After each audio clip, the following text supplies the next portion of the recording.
안녕하세요. 깨어있는 동료 시민 여러분. 저는 깨어있는 시민의 한 사람이자 복지국가 소사이어티 공동대표 맡고 있는 제주대학교 의과대학 이상희 교수입니다.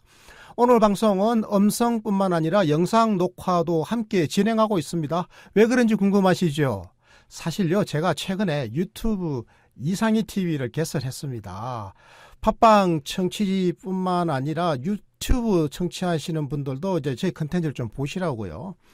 그래서 복지국가의 길 함께 공부하고 고민하면 좋을 것 같습니다. 이런 생각에서 이상희 TV 개설했는데요. 어떻습니까? 제가 잘한 거 맞죠? 많이 응원해 주십시오. 응원하시는 방법이요, 간단합니다. 팟빵 기존에 듣고 계시던 분들 열심히 더 들어주시고, 또 지인들에게 구독 많이 해주시라고 또 소문도 내주시고요.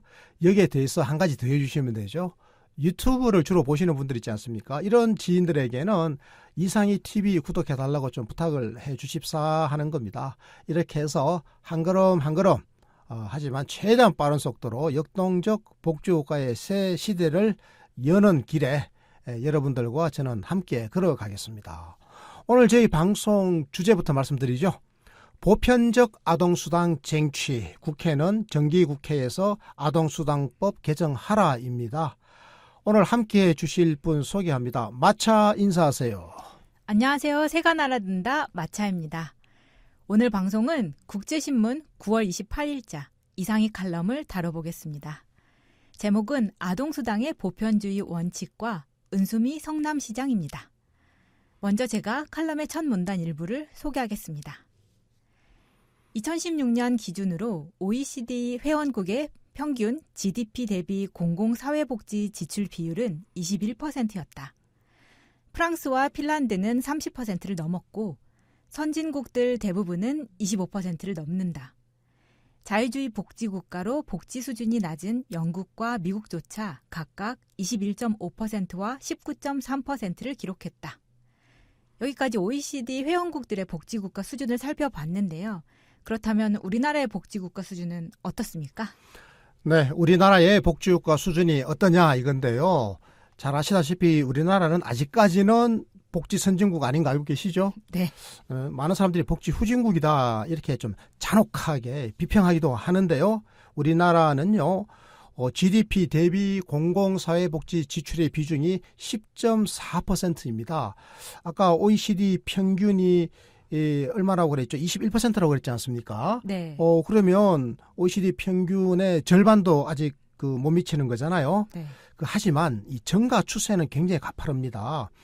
GDP 대비 공공사회복지 지출의 비율이 OECD 국가들은 평균적으로 20년쯤 전에요. 그러니까 1996년에 18.8%였는데 이게 2016년에는 21%로, 그러니까 약간 증가한 거죠. 네. 그런데 우리나라는 이 20년 사이에 3.2%에서 10.4%로 증가한 겁니다. 거의 7% 넘게 7%포인트, 7%포인트가 중요한 게 아니라 거의 한 3배 정도 성장했지 않습니까? 네. 다른 나라는 미미하게 네. 한 10% 내외가 증가하는데 우리는 거의 한 3배 정도가 증가했으니까 엄청나게 증가한 거죠. 이렇게 증가 속도가 빠르다라고 하는 점을 제가 꼭 말씀드리고 싶습니다. 아시다시피 GDP라고 하는 것은 국내 총생산 아니겠습니까? 우리 국내에서 1년 동안 얼마나 많은 소득을 벌여들였는지 이제 그거를 우리가 본 거라면 여기에서 사회복지가 차지하는 비중이 얼마나 되는지 이제 그겁니다. 그래서 사실은 또 지난 두 번의 대통령 선거에서 복지국가라고 하는 게 우리 시대의 하나의 화두로 등장했지 않습니까? 네. 굉장히 중요했죠. 그래서 문재인 정부는 또 포용적 복지국가를 국정의 방향으로 삼고 있고요. 그래서 저는 이렇게 생각합니다. 머지않은 장래에 지금의 이런 빠른 복지의 증가 속도를 고려해 보면 머지않은 장래에 우리나라도 OECD 평균 수준의 복지국가로 갈 수 있을 것이다. 그런데 이 머지않은 장래라고 하는 게 그러면 20년이냐 30년이냐 이렇게 되면 곤란하지 않겠습니까? 그래서 빠른 속도로 가서 한 10년 이내에 바로 OECD 평균 수준으로 좀 갔으면 좋겠다. 바로 갔으면 좋겠어요. 바로 내년은 안 될까요? 이 복지국가라고 하는 것은 이렇게 해서 우리 GDP 중에서 상당 부분을 복지에다 쓰게 되는데 그럼 이 돈을 어디다 쓰느냐? 두 가지에다 크게 쓴다고 합니다. 하나는 국민들의 소득을 보편적으로 보장해 주는 데 쓰고 네. 또 하나는 사회 서비스를 보장하는 데 쓰고 있습니다. 소득을 보편적으로 보장하기 위해서 작동하는 제도가 한 3개 있는데요. 크게 하나가 사회보험이고요. 다른 하나가 사회수당이고 나머지가 공공부조입니다. 이제 오늘의 주제가 이제 아동수당 아니겠습니까? 네. 이 아동수당은 사회수당에 속합니다. 이 사회수당이라고 하는 것은 근로소득을 얻기 어려운 일정한 특성을 공유한 사람들에게 정부가 조세를 재원으로 해서 매달 일정 금액을 지불하는 거거든요. 그러니까 국민들에게 세금을 걷어서 그 돈을 가지고 특정 인구 집단에게 보편적으로 일정 금액을 매달 지급하는 것, 이게 사회수당인데요. 마치 어떻습니까? 우리나라에도 이런 그 사회수당 제도 있는 거 생각나시죠? 네. 지금 생각나는 거는 기초연금하고 장애인연금이 있는 것 같은데요. 그리고 이번 9월부터 아동수당이 추가가 됐죠. 제가 알기로는 매달 25일 벌써 지급이 되고 있는 걸로 알고 있습니다. 맞습니다. 매달 25일쯤 지급되고요. 이번에는 이제 지난 달이었죠. 9월 말 추석 연휴가 쭉 있었지 않습니까? 그래서 21일 날 지급됐습니다. 25일이 추석 연휴가 있으면 좀 미리 땡겨서 지급하는 거. 공무원들 월급 줄 때도 그럽니다. 월급 날짜가 공휴일이거나 뭐 연휴면 땡겨서 월급을 주거든요. 그런데 이제 문제가 뭔가 하면요. 이 보편주의에 대한 이해가 부족한 거예요. 아까 제가 복지국가는 GDP 대비 그 사회복지 지출이 늘어나게 되면 늘어나는 이 지출을 가지고 국민들에게 보편적으로 복지를 제공하는데 그중에서 두 가지를 크게 제공한다고 그랬잖아요. 하나가 소득을 제공해서 소득 보장을 해주고 네. 또 하나가 4대 사회 서비스를 보장해 준다. 이렇게 말씀드렸는데 근데 이게 보편주의가 원리거든요. 근데 우리 사회에서는 이 보편주의에 대한 그 이해가 많이 부족해요. 그리고 또 이해만 부족한 게 아니라 심지어는 이념적인 편견이라고 할까요? 편견도 굉장히 심합니다. 보수 진영은 말이죠. 이 복지라고 하는 것을 선별적이고 시혜적인 것으로 간주하는 경향이 굉장히 강해요. 실제로 우리 주변에 이제 보수주의자들이 말씀하시는 거를 쭉 들어보면요. 이 선별을 착하자고 그래요. 보편적으로 뭘 복지를 주는 거는 보편적으로 막 퍼준다 이런 막 비난을 퍼붓거든요. 네. 그러면서 복지는 꼭 필요한 사람에게 줘야 된대요. 그럼 꼭 필요한 사람이 누구냐? 세상에서 가장 가난한 사람, 이런 사람이 꼭 필요한 사람이잖아요. 그래서 이 사람들을 골라내야 되는 거예요. 그래서 복지 대상자를 선별하고 이 가난하고 불쌍한 사람들에게 은전과 시혜를 베풀자. 그런 차원에서 선별적이고 시혜적인 것으로 복지를 간주하는 경향이 강합니다. 이게 우리나라 보수 진영의 대체적인 특징인데요. 실제로 보수주의자들은 이 선별적 복지가 온정적 보수주의의 상징이다 이렇게 간주합니다. 그러니까 선별적 복지를 열심히 잘하면 우리는 온정적 보수주의자로서 올바르게 처신하고 있다. 스스로를 이렇게 위안하고 생각하는 거죠. 근데 이 생각이 이제 잘못된 겁니다. 이게 진실에 부합하지 않는 경우가 너무 많은 거죠. 제가 예를 들어보면 이런 겁니다. 아동수당이 대표적이에요. 아동수당이라고 하는 것은 제도 자체의 성격이 원래 보편주의예요. 그런데 이걸 온정적 보수주의에 입각해가지고 선별해야지 하고 선별해내는 순간 비극이 벌어지는 겁니다. 그렇죠. 낙인 찍기 같이 같은 반 아이들한테는 또 안 좋은 영향을 끼칠 수도 있겠네요. 그렇습니다. 제가 이제 그 이야기를 오늘 좀 해보려고 하는데요. 아동수당은 제도의 성격 자체가 보편주의이기 때문에 선별적 복지로 제도화를 이걸 만약에 한다라고 하면 그렇게 한다라고 해서 이게 온정적으로 되는 건 아니다. 오히려 제도만 망친다. 제가 이렇게 말씀드렸고요. 네. 사회보험과 사회수당은 보편주의가 원칙이고 공공부조는 선별주의가 원칙입니다. 그러니까 공공부조라고 하는 것은 이 자체가 가장 가난한 사람들에게 그야말로 최저 생계를 보장하는 거기 때문에 네. 공공부조, 그러니까 우리나라로 치면 이제 국민기초생활보장제도인데요. 이거는 가장 가난한 한 3%의 국민을 선별해야 돼요. 그러니까 선별주의가 원칙인 거예요. 그런데 사회보험, 4대 사회보험, 예를 들면 국민연금, 고용보험 이런 거잖아요. 이런 네. 거는 대상자 모두가 다 대상이 되는 거예요. 그러니까 소득조사해가지고 누구만 가입시키고 누구는 배제하는 게 아니라 소득이 있는 누구나 다 가입해야 되는 겁니다. 그래서 이게 보편주의가 되는 거거든요.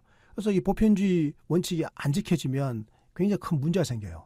그래서 정부 입장에서는 이 보편주의 원칙을 지키기 위해서 노력을 해야 되는 겁니다. 그러니까 가입해 있지 않은 사람을 특히 저소득층이면서도 가입 안 해 있는 사람을 꼭 가입하도록 정부가 막 독려를 하고 이렇게 하는 거거든요. 이게 보편주의 원칙을 지키기 위한 노력이란 말이죠. 네. 그러니까 각 제도는 그 원칙을 지키는 게 옳은 겁니다. 그래서 사회보험의 사각지대를 없애고 보편주의를 달성하기 위해서는 노력을 해야 되는 거죠. 그죠?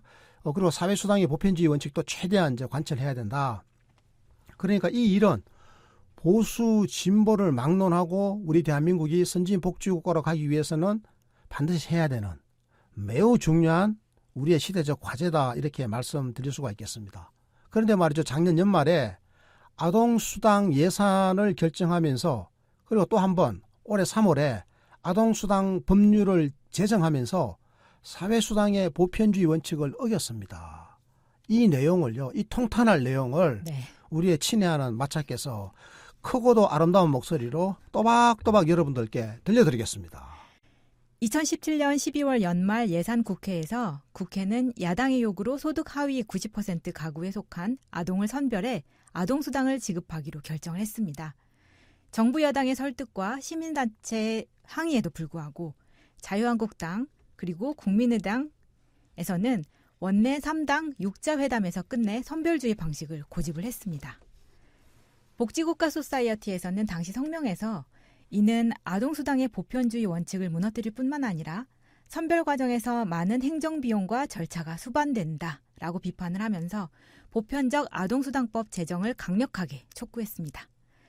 그리고 시민사회의 이런 호소에 호응해서 보건복지부 장관도 보편적 아동수당 제도의 입법을 국회에 다시 요청했습니다. 하지만 야당은 끝내 이것을 거부를 했고요.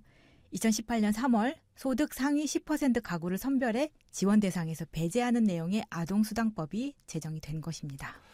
네, 아까 우리 마차께서 작년 연말에 3당 그러니까 원내 지금 교섭단체를 구성하고 있는 곳이 그 당시에 3당이었거든요. 이 세 개 정당에서 모였다. 한 정당은 여당이니까 빼고요. 여당은 보편적 아동수당을 애초에 정부 안대로 관철하려고 노력했고 여기에 대해서 야당이 반대했는데 그 두 야당 무슨 당이었죠? 자유한국당 그리고 국민의당이었습니다. 네. 그 당시 자유한국당의 원내대표 이 이름 좀 우리가 외워놔야 됩니다.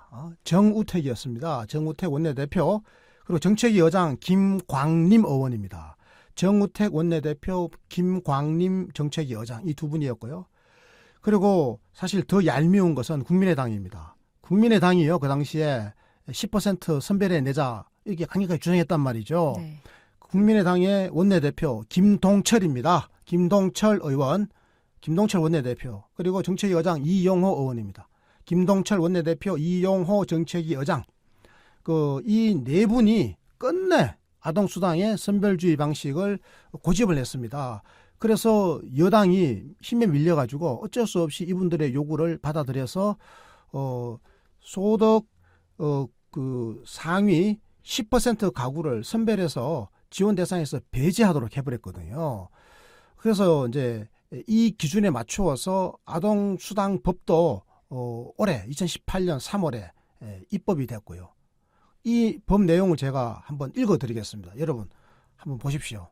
지금 우리나라에는 아동수당법이 있습니다. 이 법이요 올해 3월에 제정됐습니다. 제정 법률인데 이 법을 잘못 제정한 거죠. 그러니까 야당 의원님들께서 이분들이요 지금 이렇게 법을 제정해놨습니다. 아동수당법 제4조 제1항의 내용을 제가 읽어보겠습니다. 아동수당은 6세 미만의 아동에게 보호자와 그 가구원의 경제적 수준을 고려하여 지급한다. 보건복지부 장관은 수급 아동 가구의 경제적 수준이 2인 이상 전체 가구의 100분의 90 수준 이하가 되도록 지급 대상을 선정한다. 이렇게 되어 있습니다. 그러니까요. 2인 이상 전체 가구의 100분의 90 수준 이하인 가구에게만 아동수당을 줘야 되는 겁니다. 마찬가지겠죠. 상위 10%는 뺀다는 이야기죠. 그렇습니다. 이렇게 했습니다. 그런데 이제 지난 9월에 그 추석 앞두고 첫 직업을 했지 않습니까? 네. 직업일이 딱 다가오게 되니까 그동안에 우리 복지국가 소사이어티를 비롯한 시민사회단체들이 제기했던 전문가들이 문제로서 예견했던 그런 것들이 막 불거지기 시작했습니다. 자, 마차 어떤 문제가 드러난 것인지 차분하게 한번 설명해 주십시오. 네, 소득 상위 10% 가구에 속하는 약 6%의 아동을 선별하는 데 드는 비용이 1,626억 원으로 환산이 됐고요. 이게 매년 1,000억 원 정도가 소요될 것으로 예상된 것입니다. 반면에 보편적 아동수당을 택할 때 추가되는 예산은 평균적으로 매년 1,588억 원으로 추계됐습니다. 어이없는 일은 이뿐만이 아닙니다. 아이들의 부모는 60까지나 되는 소득과 재산 증빙 자료를 제출하는 불편을 겪었습니다. 게다가 부모의 별거, 가출, 연락 두절 등으로 사정으로 아동수당을 신청하지 못하는 사례도 나타났던 겁니다. 그러니까 상위 10% 가구를 걸러내는데 소요되는 비용이나 이 아이들에게 다달이 10만 원씩 주는 비용이나 거의 비슷하게 나왔다라는 거고요. 네. 그뿐만 아니라 아이의 부모들이 60까지에 달하는 많게는요. 네. 이렇게 서류를 갖다가 증빙 서류를 제출해야 되는 이 번거로움, 이걸 다 감수해야 되는 거고요. 게다가 부모가 별거, 가출, 연락 두절해가지고 없으면 신고를 못 하잖아요. 네. 돈 주세요 이렇게 신청을 못 하잖아요. 그럼 이 아이는 못 받는 겁니다. 이게 전부 다 선별 과정에서 나타나는 비극입니다.